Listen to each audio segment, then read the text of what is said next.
What's up, guys? This is Ranger Mike. I just wanted to do a quick video on the Roush Cat exhaust system I put on a 2021 Ford Ranger. I didn't see a lot of videos out there for them of sound clips of especially what it sounded like inside of it, or anybody revving it up or whatnot, and they're pretty pricey. So here's a review video. I'm not going to do the install because it's no need in it. It's about 5 pieces. If you can put together Legos, you can put this kit on your truck. It's more so just to give you an idea of what it sounds like and, if that's for you. But anyways, like I said, I'm going to put those pictures on here of what it looks like under the truck and, of course, what it looks like on the outside of the truck and those sound clips. I hope this helps anybody that's looking forward to getting the Roush exhaust. Ranger Mike is out.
Alright guys, this is a video of what it sounds like inside the truck. As soon as I get around this roundabout here, I'm going to take off pretty good for you, let you hear it.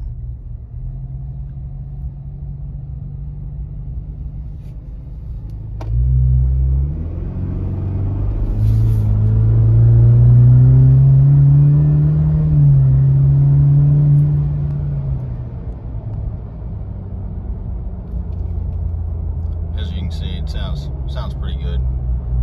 This is now just kind of cruising until I get up to where I'm going.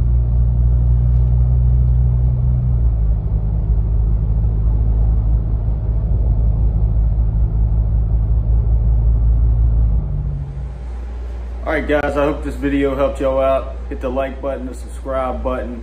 I'm just trying to get as many views as I can. And Roush, if y'all want to send me a hat or, a hoodie or something like that, that'd be cool too. I'm just messing with you. Anyways, I hope y'all enjoyed this. Ranger Mike is out. Check me out at East Coast Rangers on Facebook and same way on Instagram.